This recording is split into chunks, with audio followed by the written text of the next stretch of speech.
दोस्तों, नए सर्वे में ये बात सामने आ गई है कि बिहार में एनडीए को बहुत बड़ा नुकसान होने वाला है और ये नुकसान प्रशांत किशोर की वजह से होगा।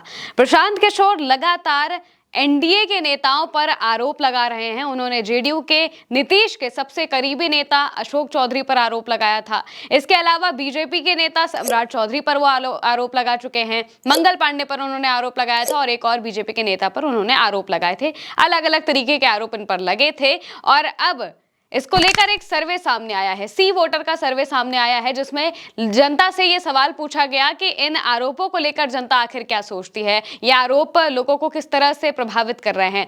तो 49% लोगों ने ये बात कही है कि कहीं ना कहीं इन आरोपों में कोई ना कोई सच्चाई तो जरूर है, यानी कि ये आरोप के बारे में वो लोग सोच रहे हैं, समझ रहे हैं और जानने की कोशिश कर रहे हैं कि आखिर ये आरोप क्यों लगे हैं और इसके पीछे की कहानी क्या है। ये बात लोग अब जानना चाहते हैं और 49%, ये बहुत बड़ा आंकड़ा है। 50% से सिर्फ 1% कम ये आंकड़ा है जो बता रहा है कि एनडीए के नेताओं पर लोगों का संदेह कितना ज्यादा होने लगा है। क्योंकि अगर देखा जाए तो बिहार चुनाव में बहुत ज्यादा वक्त नहीं बचा है, मुश्किल से 1 महीने का भी वक्त नहीं है क्योंकि 1 अक्टूबर हो चुकी है और अब बिहार चुनाव की तारीखों का ऐलान होना है, सीट शेयरिंग होनी है। एनडीए में लगातार जो बवाल मच रहा है वो बवाल तो एक तरफ है ही, लेकिन दूसरी तरफ जो आरोप लग रहे हैं नेताओं पर वो भी बहुत कुछ बता रहे हैं। एनडीए के नेता और बिहार के डिप्टी सीएम सम्राट चौधरी पर आरोप लगता है, अलग अलग आरोप लगते हैं उन पर। प्रशांत किशोर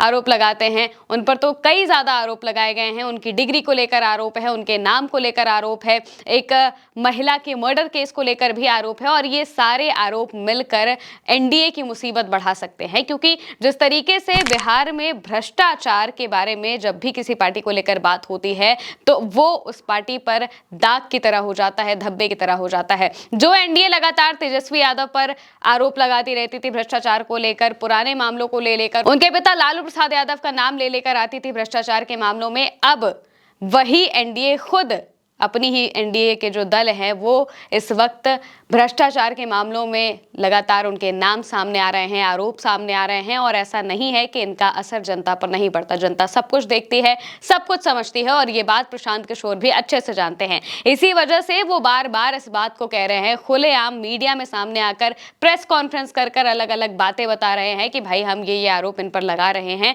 और हमारे आरोप बिल्कुल सच्चे हैं। बार बार वो कहते हैं कि हमारे पास इस चीज के पुख्ता सबूत हैं, सारी चीजें हैं और इस पर बीजेपी को, एनडीए के जो अलग अलग दल हैं, जिन दलों के ऊपर आरोप लगा है, जिन दल के नेताओं के ऊपर आरोप लगा है, उन्हें कोई ना कोई एक्शन लेना चाहिए। ये बात वो बार बार कहते रहते हैं कि भाई इनको हटाओ। और प्रशांत किशोर एक बात और कह चुके हैं कि सम्राट चौधरी को वो मुख्यमंत्री किसी भी कीमत पर नहीं बनने देंगे। सम्राट चौधरी को मुख्यमंत्री नहीं बनने देना चाहते हैं क्योंकि बिहार में इतना तो क्लियर हो चुका है, अब तक की जो हलचलें चल रही हैं उनसे इतनी बात क्लियर हो चुकी है कि एनडीए में अगर एनडीए जीत भी जाए तो भी नीतीश कुमार मुख्यमंत्री नहीं बनेंगे। इसीलिए प्रशांत किशोर सोच रहे हैं कि अगला, क्योंकि अगर नीतीश कुमार नहीं बनेंगे तो अगला नंबर किसका होगा। सम्राट चौधरी की सबसे ज्यादा बात की जा रही है कि वो बीजेपी की तरफ से मुख्यमंत्री के रूप में बताए जा सकते हैं क्योंकि बीजेपी अपना मुख्यमंत्री बनाना चाहती है बिहार में और सम्राट चौधरी उन्हीं के हैं। इसी वजह से लगातार वो बार बार सम्राट चौधरी पर आरोप लगा रहे हैं और कह रहे हैं कि भाई इन पर ये आरोप हैं और ये इस चीज के लायक ही नहीं है और इसी वजह से वो चाहते हैं कि सम्राट चौधरी किसी भी तरह से मुख्यमंत्री की कुर्सी पर ना बैठ पाए और इसलिए प्रशांत किशोर लगातार उनको आरोपों में घेर रहे हैं और जनता तक भी ये बात सीधे तौर पर पहुंच रही है कि भाई ये आरोप लगे हैं, ये भ्रष्टाचार किया जा रहा है। और एनडीए के जो नेता है उन पर ये आरोप लग रहे हैं। जो अशोक चौधरी हैं, नीतीश के बहुत करीबी नेता, जेडीयू के नेता हैं, मंत्री भी हैं और उन पर जो आरोप लगे थे वो तो बहुत ही संगीन आरोप थे कि 200 करोड़ से ज्यादा की जमीन घोटाले और भ्रष्टाचार के आरोप इनके ऊपर लगाए थे प्रशांत किशोर ने। हालांकि उन्होंने इन आरोपों को पूरी तरह से खारिज कर दिया है, लेकिन अब जो एनडीए के दल हैं वो भी अपने नेताओं से सवाल करने लगे हैं। बीजेपी में भी बगावत होने लगी है। बीते दिनों हमने आरके सिंह को देखा कि किस तरह से वो लगातार अपने नेताओं को कह रहे थे कि भाई जिन पर आरोप लगे हैं उन्हें सामने आकर प्रेस कॉन्फ्रेंस करनी चाहिए, लोगों को बताना चाहिए कि आप पर ये जो आरोप लगे हैं वो बिल्कुल गलत आरोप है। सम्राट चौधरी को अपनी डिग्री लेकर आनी चाहिए। बहुत सारी बातें वो लगातार बोल रहे थे कि अगर वो ये सारी चीजें नहीं करेंगे तो इस्तीफा दे।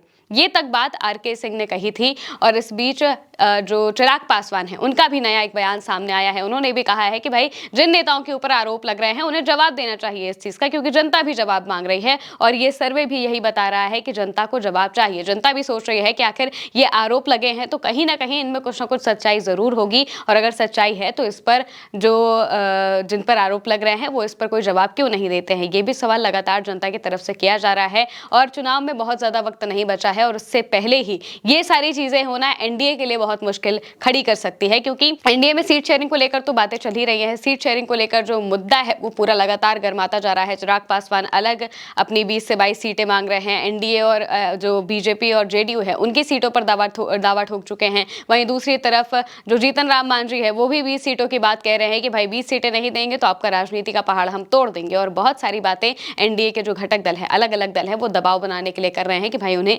ज्यादा से ज्यादा सीटें मिल जाएं। अब देखना होगा कि आखिर कितनी सीटें मिलेंगी, सीट शेयरिंग किस तरीके से होगी। लेकिन अगर सीट शेयरिंग हो भी जाती है तो जनता के अंदर जब ये बात आ चुकी है भ्रष्टाचार वाली, इसको लेकर एनडीए क्या करेगा, कैसे अपनी इस छवि को दूर करने की कोशिश करेगा, ये सब आने वाले वक्त में ही पता चलेगा। फिलहाल के लिए मेरे साथ इस खबर में इतना ही। आप देखते रहिए उल्टा चश्मा यूसी।